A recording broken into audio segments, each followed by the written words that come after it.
Hello mga bakla! Welcome back! At syempre, andito na naman ang pinakamaganda, ang nag-iisang diwata ng New Zealand na si Jingjing! At syempre, nakakalungkot mga bakla. Alam nyo ba na maglilipat na kami ng bahay? Nakakaiyak. Charot lang. So, wala na kaming gamit dito, look. So, lahat kinuha na. So, ito kina Ate Joy ito. Ito mga damit na yan kina Ate Joy. So, wala nang gamit.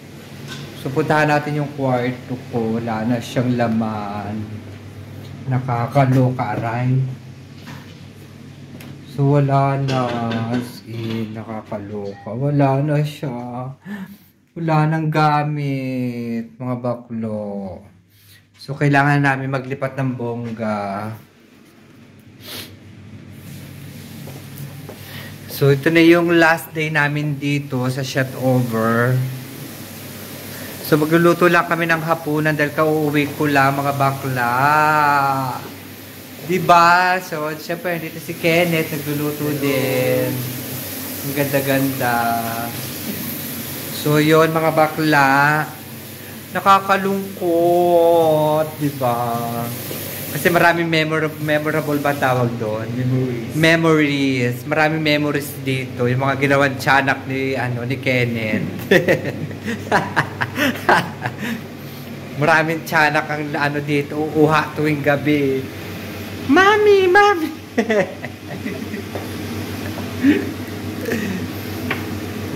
So magluluto lang kami ngayon for the dinner.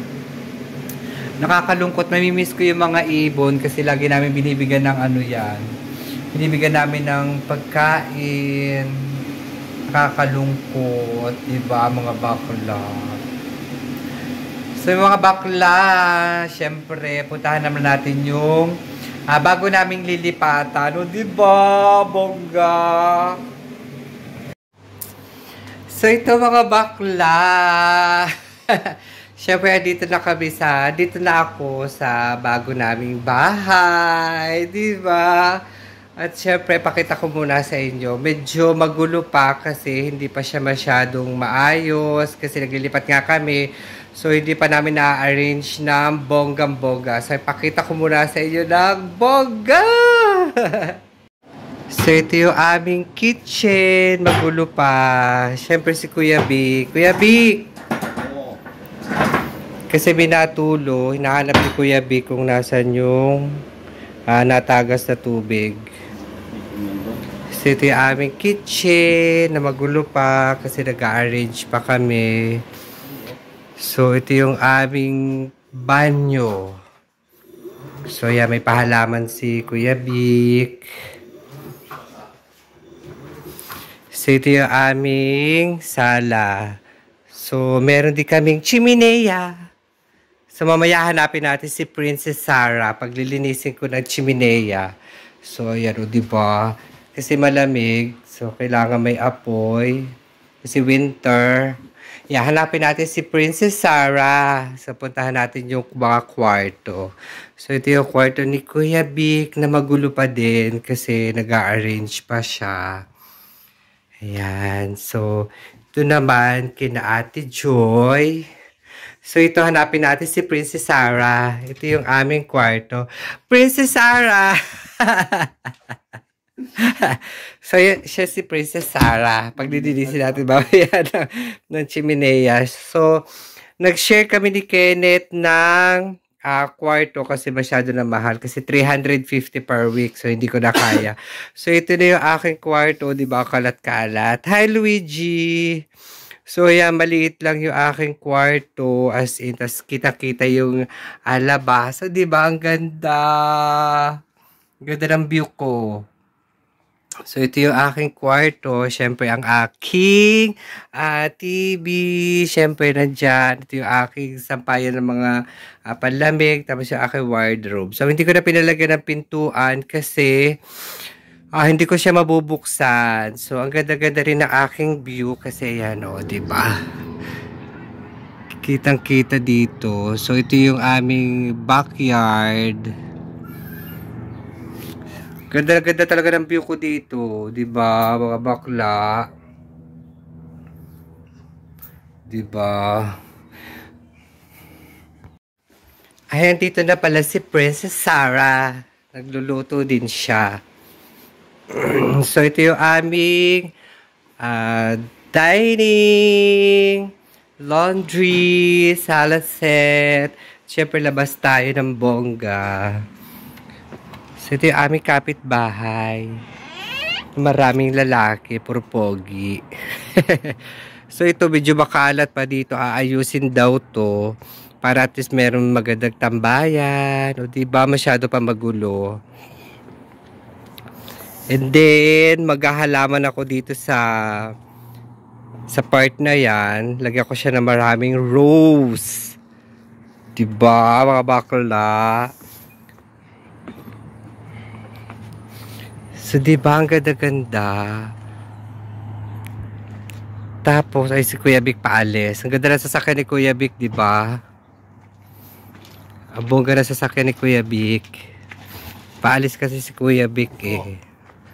Ay, takip. Sige, kuhain ko yan. Diba, ganda-ganda na sasakyan ni Kuya Vic. Yayamanin. Sosyalin.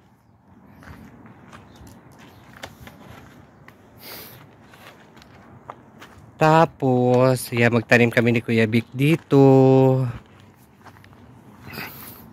Kasi malaki yung space.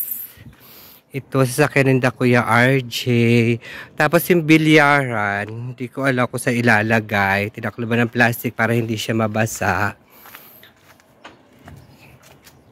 So as in talaga magtatanim kami ng maraming gulay dito. Kasi mahal ang gulay dito. As in, nakakaloka.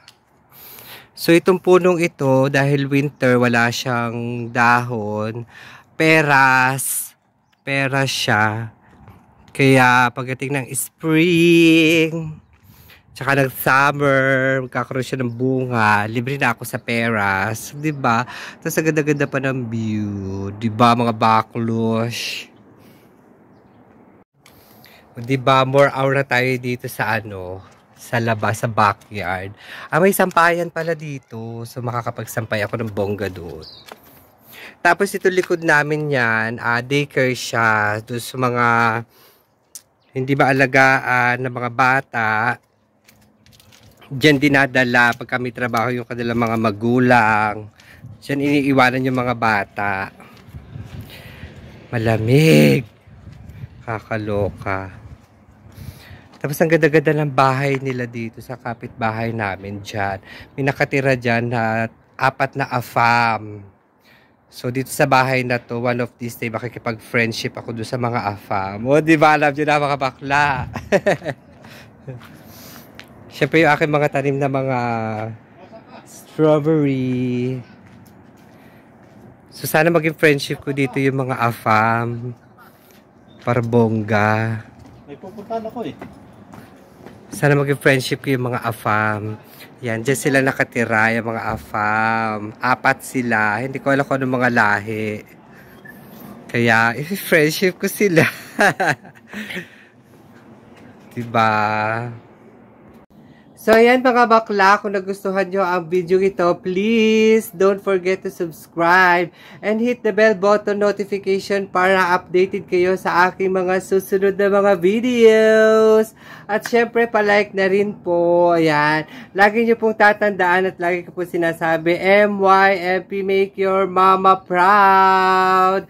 At syempre, ito po si Jingjing, ang nag-iisang diwata ng New Zealand. Thank you for watching and I love you all.